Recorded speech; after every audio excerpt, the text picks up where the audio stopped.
जय माता दी, जय मां ललितांबिका। कैसे हैं आप सभी? मैं उम्मीद करता हूं आप सभी स्वस्थ होंगे और आनंदित होंगे। भगवती जगदम्बा की कृपा आप और आपके संपूर्ण परिवार पर निरंतर बरस रही होगी।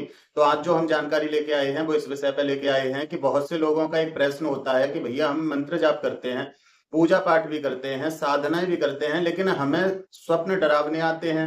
स्वप्न में भूत प्रेत आदि दिखते हैं। कभी कभी हमें भय महसूस होता है, कभी ऐसा लगता है कि हमारे आसपास कोई है। तो ऐसा क्यों होता है? हम तो भगवान की पूजा पाठ कर रहे हैं, भगवान के लिए मंत्र जाप कर रहे हैं, साधना कर रहे हैं, हवन कर रहे हैं, और भी अन्य जो भी हमसे बनता है वो हम भगवान के प्रति करते हैं।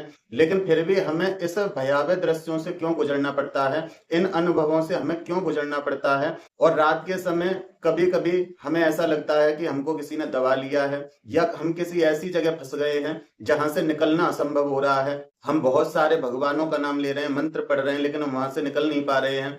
तो ऐसा क्यों होता है? तो आज की वीडियो में मैं आपको इसका जो सही जवाब है वो आपको देने जा रहा हूं। इस प्रकार आपको सपने आने का तात्पर्य क्या है और ये कब तक आपके साथ होगा और कब आप इससे बाहर निकलते हैं।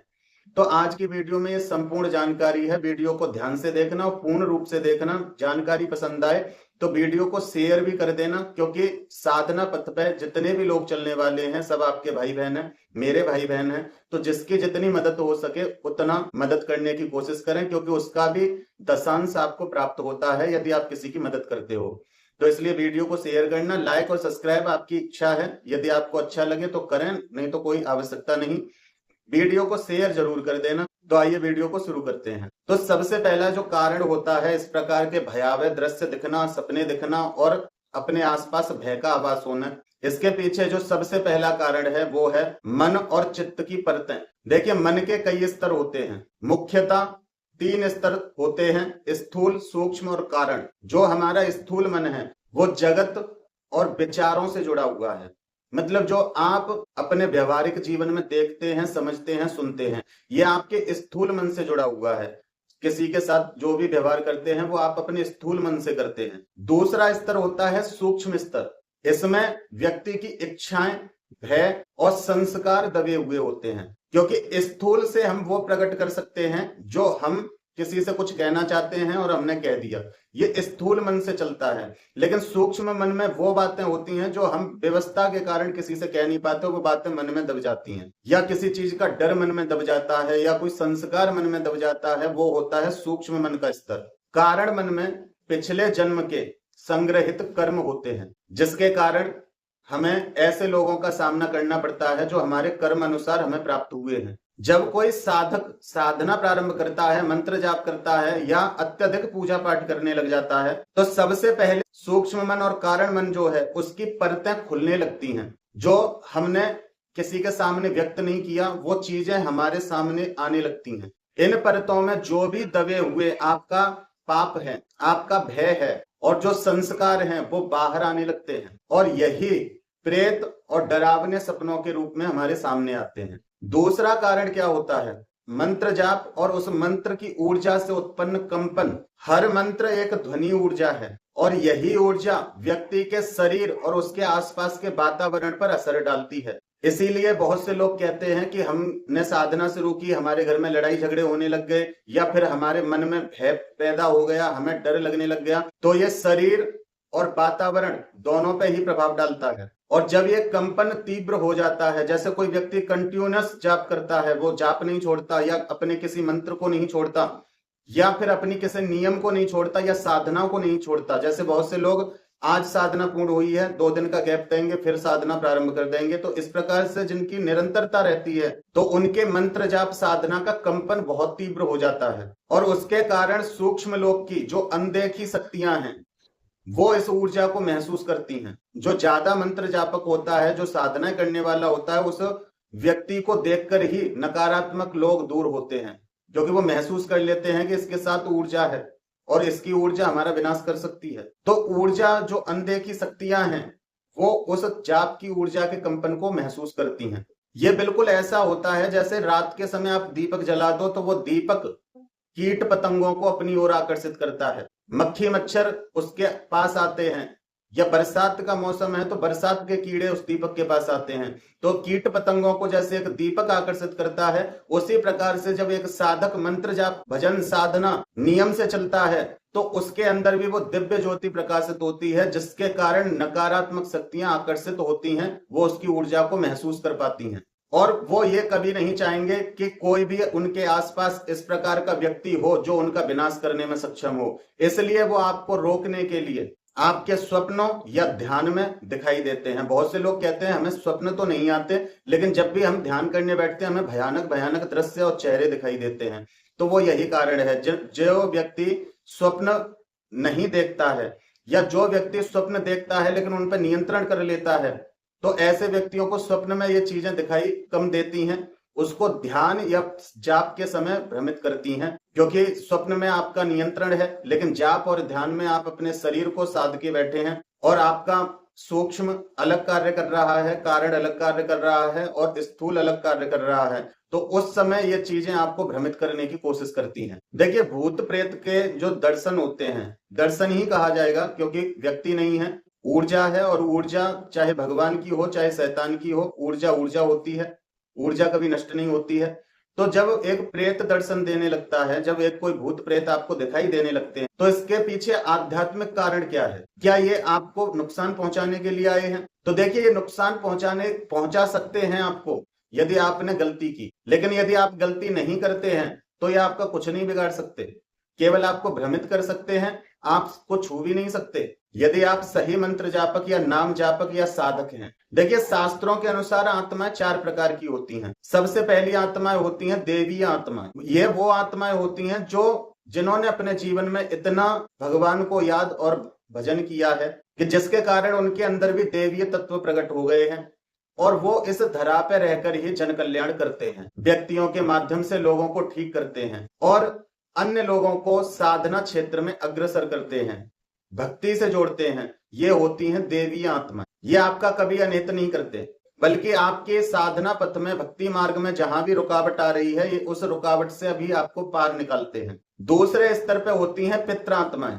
और ये जब पितृ आत्माएं होती हैं, यदि आपसे संतुष्ट हैं, ये अपने वंशजों को प्रगति की ओर धकेलती हैं, मतलब वो आपकी उन्नति चाहती हैं, इसलिए आपको दर्शन दे के आपका मार्गदर्शन करती हैं। बहुत से लोगों के पितृ उनको समझाते हैं, बताते हैं, गलती भी समझा देते हैं कि तुमने यहाँ गलती कर दी, और जिसके पितृ असंतुष्ट होते हैं उसके पितृ बाधा खड़ी करते हैं। तीसरे स्तर पे होती हैं भूत प्रेत आत्माएं, और ये अधूरे कर्म और पापों से बंधी हुई होती हैं। इन्होंने मतलब इतना पाप कर्म किया होता है, इतने इनके कर्म खराब हुए होते हैं कि इनकी मुक्ति नहीं हो पाती है और ये अधर्म में ही अटक जाते हैं, जिसके कारण से ये पितृ और मनुष्य इन दोनों के बीच की सीमा है, उस सीमा पे ये होते हैं। अतृप्त भूत प्रेत आपकी तरफ आकर्षित होते हैं। इसीलिए कहा जाता है कि जब भी पितरों के लिए कुछ करो, अपना गोत्र, अपने कुल का नाम जरूर बोलें, और जो आपके यहाँ ब्राह्मण आते हैं उन्हीं ब्राह्मण के द्वारा श्राद्ध कर्म कराएं। उन पितरों तक भोग पहुंचाने का कार्य फिर उन ब्राह्मण का होता है। ये अधर में लटकी हुई आत्माएं होती हैं जो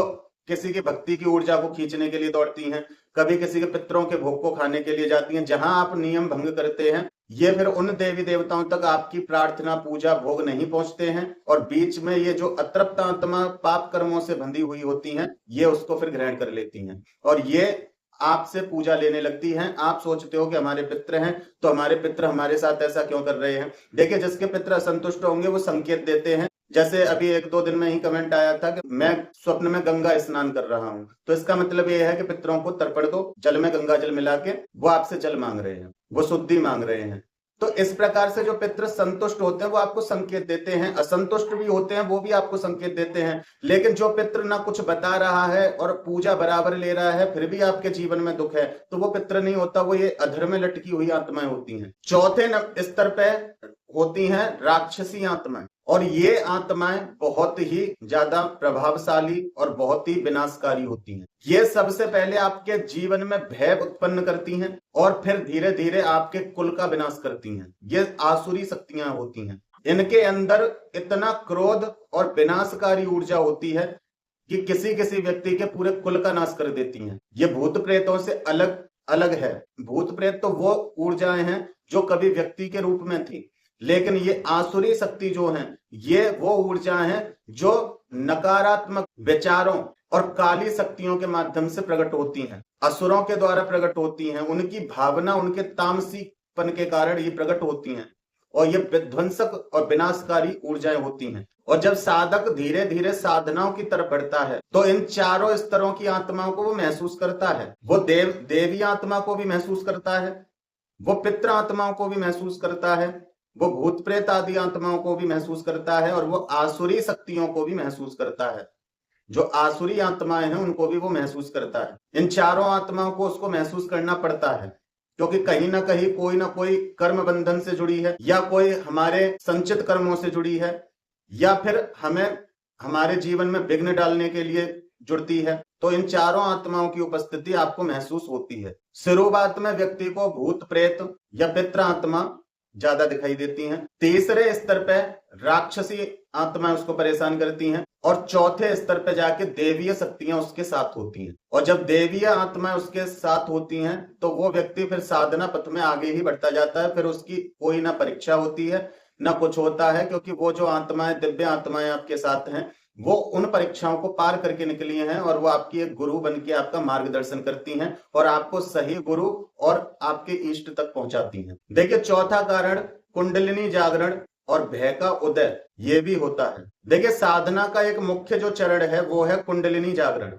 चाहे कोई कितना भी कहे कि हम ये नहीं चाहते भगवान से, हम वो नहीं चाहते भगवान से, आप चाहो या मत चाहो, साधना का जो मुख्य उद्देश्य होता है वो कुंडलिनी जागरण है। साधना का तात्पर्य है साधना, और जब व्यक्ति साधता है खुद को तो उसकी कुंडलिनी अपने आप जागृत होने लगती है, और जब उसकी कुंडलिनी पूर्ण रूप से जागृत होती है तब वो परमानंद को प्राप्त करता है। तो साधना का तात्पर्य होता है साधना, खुद को साधना, ऊर्जाओं को साधना और अपने पाप और पुण्यों को साधना। तो साधना का तात्पर्य ये है, केवल मंत्र जाप कर लेना साधना नहीं कहलाता। मंत्र जाप आप कर रहे हो, दिमाग में हजार भय प्रकट हो रहे हैं और आप उन भयों से खुद को नहीं साध पा रहे हैं, उनके आगे आप घुटने टेक रहे हो, आप कह रहे हो कुछ नहीं होता पूजा पाठ करने से, हमें भगवान की पूजा कर रहे हैं फिर भी ऐसा हमारे साथ हो रहा है, तो ये आप खुद को नहीं साध पा रहे हो, आप भ्रमित की अवस्था में जा रहे हो, जो ये आसुरी शक्तियां चाहती हैं, आप वही कार्य कर रहे हो। और यदि इन चीजों से निकल के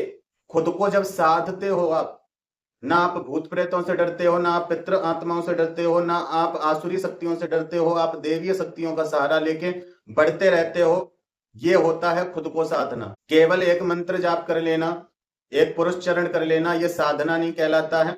बड़े बड़े तुम्हें ऐसे साधक दुनिया में मिलेंगे जो कहते हैं हम इतने वर्षों से साधना कर रहे हैं, हम इतने वर्षों से साधना कर रहे हैं। आप उनसे दो बात करना बैठ के, गुस्सा उनकी नाक पे आ जाएगा तुरंत, या कोई बात वो ऐसी आपको बोल देंगे जो आपके हृदय को वेदना दे देगी। तो जब वो खुद को कहाँ साध पाए, ये साधना नहीं होती है। इससे तो अच्छा आप साधारण पूजा कर लो, साधारण भक्ति कर लो। यदि साधना है तो खुद को साधो, साधना खुद को साधने के लिए की जाती है। जब आप खुद को साधते जाते हो, आपके चक्र जागृत होते जाते हैं, सिद्धियां तो सारी स्वतः ही आपको मिल जाती हैं। पहले खुद को साधिए, इसीलिए साधना में नियम होते हैं, बाल नहीं काटोगे, नाखून नहीं काटोगे, जमीन पे शयन करोगे, सात्विक भोजन करोगे। ये नियम क्यों है साधना में? इसीलिए है जिससे व्यक्ति इनमें ढल सके, खुद को साध पाए। जब सात्विक भोजन हो जाता है तो व्यक्ति के अंदर कहीं ना कहीं भोजन से परिवर्तन आता है, उसका क्रोध धीरे धीरे नीचे जाने लगता है। तो ज्यादा मैं नहीं बोलूंगा, लेकिन आप समझ गए होंगे कि साधना का तात्पर्य क्या है। साधना का मुख्य चरण यही है कि साधना करते करते अपने चक्रों की सफाई करते हुए परमानंद की प्राप्ति करना, और बाद में चिदानंद रूपम शिवोहम शिवोहम, मैं शिव हूं, ये लक्ष्य होता है साधना। जब साधना के माध्यम से ऊर्जा ऊपर को बढ़ती है तो साधक के मूलाधार चक्र और स्वादिष्ठान चक्र ये सबसे पहले शुद्ध होते हैं। जब तक ये शुद्ध होते हैं तभी तक हमें ये चीजें परेशान करती हैं। उसके बाद जब हम मणिपुर चक्र पे पहुंचते हैं तो वहां हम जगत के दुख सुखों से छूट जाते हैं। फिर हमारे जाने कोई कुछ भी करे, कुछ भी रखे, हमें वो चीजें नहीं होती हैं। हमें केवल एक चीज ये पता होती है कि जो है वो भगवान की इच्छा से।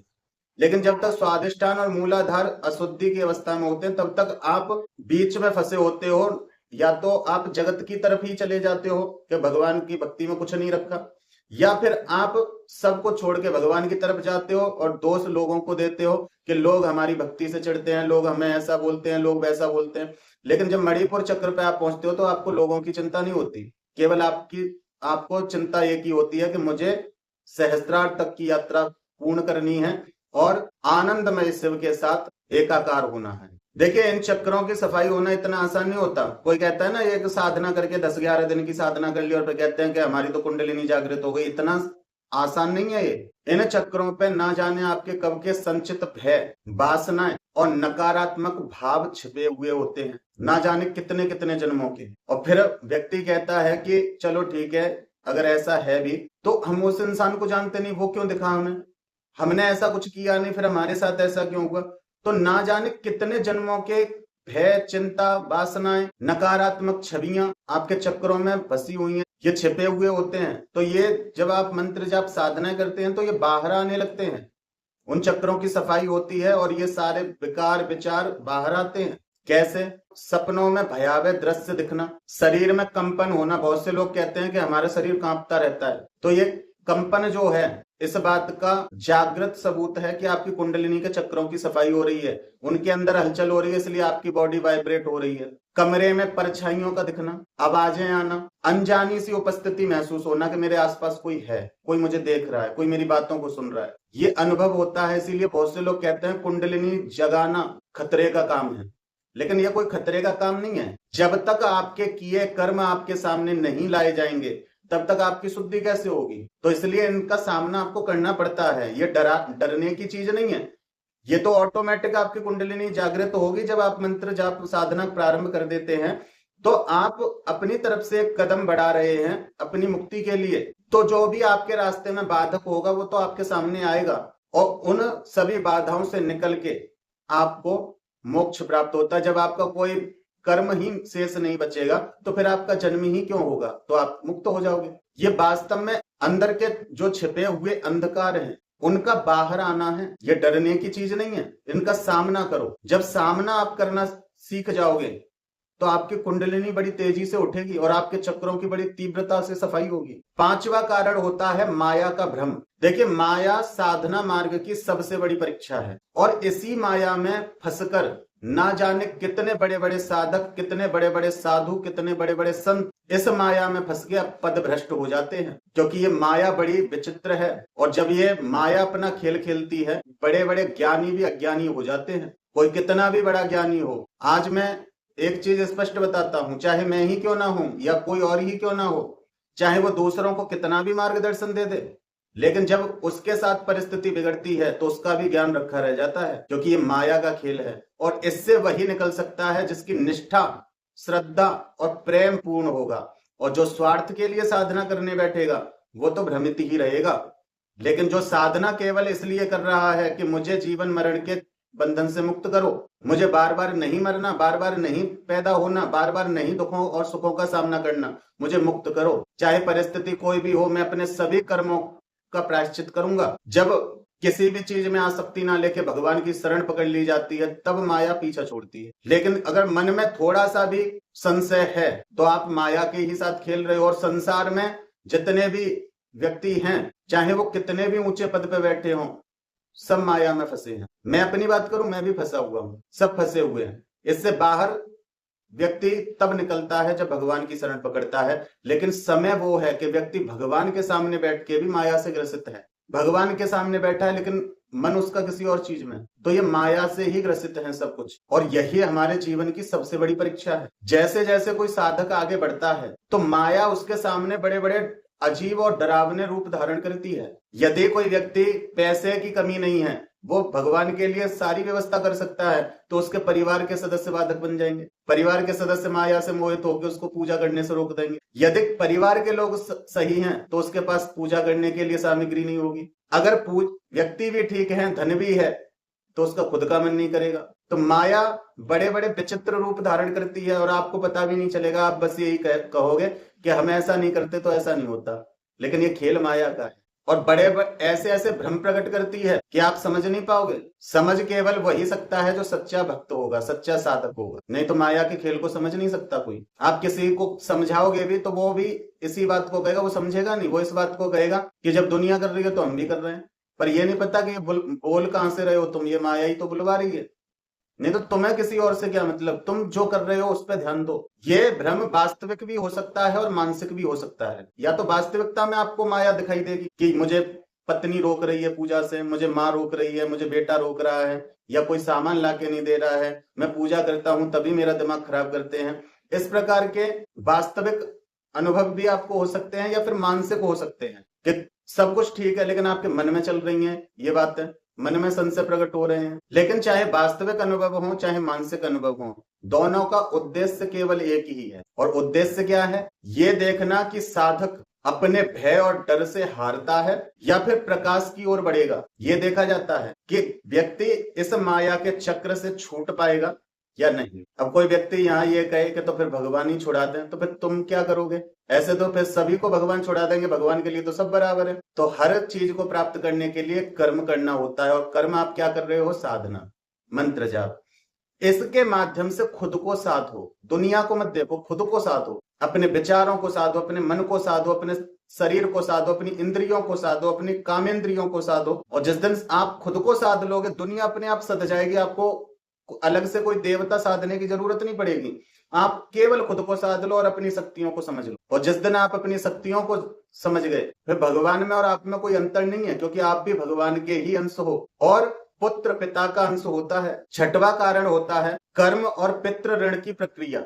डरावने सपने कभी कभी कर्मों का परिणाम होते हैं, जिन आत्माओं के प्रति हमारे अधूरे ऋण होते हैं, जैसे चाहे इस जन्म के हों या पिछले जन्म में जो हमारे पितृ रहे हों। ये जन्म जन्मांतर तक चलने वाली चीजें हैं। जब तक आप अपने सभी कर्मों का प्रायश्चित नहीं कर दोगे, तब तक जो चीजें आपसे जुड़ी हुई हैं वो आपको समय समय पर कर्मों का दंड या फल प्रदान करती हैं। कोई ना कोई तो आपसे उसका संबंध है, तभी वो आपको दिखा, नहीं तो वो आपको दिखेगा क्यों?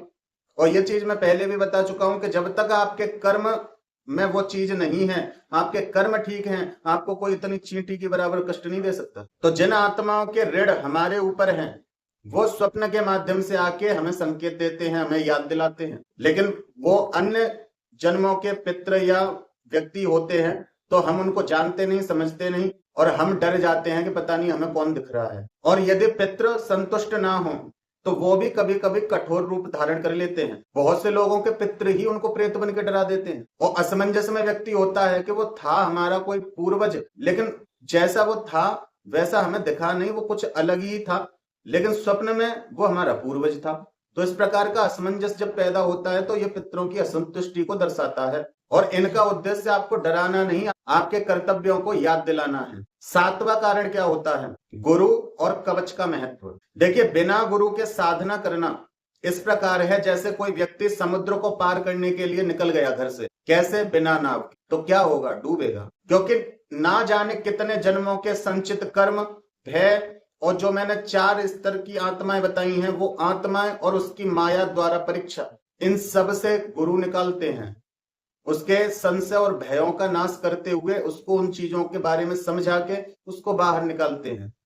इसमें कोई जादू की छड़ी घुमाई नहीं जाती, लेकिन गुरु अपने ज्ञान के द्वारा आपके मन में बैठे अंधकार का नाश करता है। गुरु ही अपने शिष्य को कवच, नियम और सुरक्षा की विधियां सिखाता है। देखिए, जब कोई साधक साधना करता है या कोई मंत्र, विशेष मंत्र जाप करता है या विशेष अत्यधिक पूजा पाठ करता है, तो ऐसे साधक या ऐसे भक्त की आभा खुल जाती है, मतलब उसका ऑरा खुल जाता है। उसके शरीर के जितने भी द्वार हैं वो खुल जाते हैं ऊर्जा को अवशोषित करने के लिए। जो ब्रह्मांडीय ऊर्जा हमारी बॉडी पे गिरती है मंत्र जाप के समय, उसको एब्जॉर्ब करने के लिए हमारे शरीर के सभी द्वार खुल जाते हैं। और यदि साधक सही नियम से साधना नहीं कर रहा है, या बिना गुरु के साधना कर रहा है, या फिर बिना कवच सुरक्षा के वो साधना कर रहा है, तो इस स्थान पर प्रेत आसानी से प्रवेश करते हैं उन द्वारों के माध्यम से। और फिर व्यक्ति कहता है कि साधना करके हम प्रेत रोगी बन गए। इसलिए हर साधना में गुरु और कवच का होना अनिवार्य है। अब मैं आपको उपाय बताता हूं कुछ, और रहस्यमय विधियां बताता हूं साधना से रिलेटेड, जो आप अपने साधना क्षेत्र में इनको अपना सकते हैं और इनका पूर्ण लाभ आपको प्राप्त होगा। किसी भी प्रकार की चिंता ना करें, नकारात्मकता आपको नहीं छुएगी। हमेशा साधना के स्थल को शुद्ध रखें, प्रतिदिन उस जगह पर गंगाजल छिड़कें, और वहां ये ध्यान रखें कि बाहर का कोई भी व्यक्ति या आपके घर का भी कोई जो नेगेटिव सोच ज्यादा रखता है, ऐसा व्यक्ति उस कक्ष या उस जगह पर प्रवेश ना करे। साधना का जो स्थान है वो पवित्र, शुद्ध, शांत होना चाहिए। और प्रत्येक दिन जब भी आप साधना के लिए बैठें तो सबसे पहले गुरु के नाम का दीपक जला के या अपने इष्ट देव का दीपक जला के गुरु और इष्ट का आवाहन जरूर करना चाहिए और उनसे अपनी सुरक्षा की कामना करनी चाहिए। मंत्र जाप या साधना का विश्राम होने पर, मतलब जैसे कि आपने आज की साधना को पूर्ण किया, जितना भी आपने मंत्र जाप किया, उसके बाद आरती जरूर करें। बहुत से लोग केवल जाप करके खड़े हो जाते हैं, आरती नहीं करते हैं, समापन नहीं करते हैं, शांति नहीं करते हैं, तो ये भी आपके साधना मार्ग में रुकावट का कारण बन सकती है, क्योंकि ऊर्जा को तो आपने जगा लिया जाप करके, लेकिन उसको शांत नहीं किया। आप हर समय उस अवस्था में नहीं रहोगे, इसलिए अपने पूजा स्थल से उठने से पहले भगवान के आगे शांति मंत्र और आरती ये करना अनिवार्य होता है। जब भी साधना से उठो, साधना से उठने के बाद या तो थोड़ा सा कुछ मीठा खा लो, मिष्ठान, या फिर थोड़ा सा जल पी लो, इससे ऊर्जा शांत होती है। और दूसरी बात, आप भौतिक जगत से भी जुड़े रहते हो, क्योंकि जब तक शरीर है तब तक हमें भौतिक जगत भी देखना पड़ेगा, जब तक हमें स्थूल जगत भी देखना पड़ेगा, स्थूल जगत से भी जुड़ के रहना पड़ेगा, क्योंकि शरीर है हमारा वो स्थूल जगत से ही जुड़ा हुआ है। तो इसलिए या तो कुछ मीठा खा लें या जल ग्रहण कर लें। रात को सोने से पहले 21 बार ओम नमः शिवाय का जाप करके जरूर सोना चाहिए और अपने सिराने तकिए के नीचे या तो एक तुलसी का पत्ता रख के सोएं या एक रुद्राक्ष रख के सोना चाहिए। पितृ पक्षों में तर्पण और श्राद्ध जरूर करना चाहिए अपने पितरों के निमित्त। अपने पितर और अपनी कुलदेवियों को संतुष्ट करके चलें। जब घर से शक्तियां संतुष्ट होती हैं तो बाहर से भी आपको सफलता ही प्राप्त होती है। शनिवार के दिन भैरव जी या शनिदेव की पूजा उपासना आपको जरूर करनी चाहिए, क्योंकि भैरव जी रक्षक शक्ति हैं और शनिदेव महाराज कर्म फलदाता है, तो आपके कर्मों का हिसाब भी शनिदेव के हाथ में होता है। तो आपके जो कर्म भावनाएं जो दबी हुई हैं उनमें शनिदेव आपका बहुत साथ देते हैं उन परीक्षाओं से पार निकलने में। तो इसलिए या तो शनिदेव महाराज या फिर सुरक्षा के लिए भैरव जी की पूजा जरूर करनी चाहिए। प्रतिदिन सूर्य भगवान को अर्घ जरूर दें, यह आपके तेज और ओज को बढ़ाता है और आपके जीवन में सफलता का कारण बनता है। सूर्य नारायण भगवान की कृपा से आप जीवन में सफलताओं को प्राप्त करते हैं, चाहे वो सफलता किसी भी प्रकार की हो, चाहे साधना क्षेत्र की हो, चाहे भौतिक क्षेत्र की हो, चाहे सांसारिक उन्नति हो, चाहे आध्यात्मिक उन्नति हो, आपको सभी प्रकार के मार्गों में सफलता प्राप्त होती है। देखिए, डरावने सपने और प्रेत दर्शन ये अंत नहीं है, इसको अंत ना समझें, बल्कि ये आरंभ है। इससे ये पता चलता है कि साधक का मार्ग सही है, जिस मार्ग पे वो चल रहा है, पर उसे अपने अंदर और बाहर के अंधकार से गुजरना पड़ेगा। जब साधक भय, पितृ ऋण और कर्मों से मुक्त हो जाता है तो यही सपने बदल जाते हैं और यही सपने देव दर्शन, दिव्य प्रकाश और शांति का अनुभव देने लगते हैं। और यही कारण है कि शास्त्रों में कहा गया है तमसो मां ज्योतिर्गमय, मतलब हे प्रभु अंधकार से प्रकाश की ओर ले चलो। तो सबसे पहले आपका सामना अंधकार से ही होगा और अंधकार में आपको उस दीपक की भांति चमकना है कि वो सारा अंधकार ही छट जाए और आप एक दिव्य प्रकाश को महसूस कर पाए और उस परम सत्ता को जान पाए। तो इसलिए अगर उजाले में आपको आना है तो पहले अंधेरा जो मार्ग है उसको आपको पार करना पड़ेगा, अपने कर्मों का आपको प्रायश्चित करना पड़ेगा। यह आपके ही कर्म हैं, अन्य भगवान की सत्ता के अलावा कोई सत्ता नहीं है। जो कुछ होता है आपके कर्म और भगवान की इच्छा से ही होता है। तो इसलिए मैं उम्मीद करता हूं कि आप समझ गए होंगे और आपको इस वीडियो से बहुत लाभ मिलेगा साधना क्षेत्र में और आपके सवालों के जवाब मिले होंगे आपको इस वीडियो में। यदि जानकारी समझ में आई है तो इस जानकारी को अन्य लोगों तक शेयर कर देना। फिर मिलते हैं एक ऐसी ही अगली वीडियो में एक नई जानकारी के साथ। तब तक अपना और अपने परिवार का ध्यान रखें, भगवान की भक्ति करें, निरंतर भक्ति पथ पर आगे बढ़ते रहें। जय माता दी, जय मां ललितांबिका।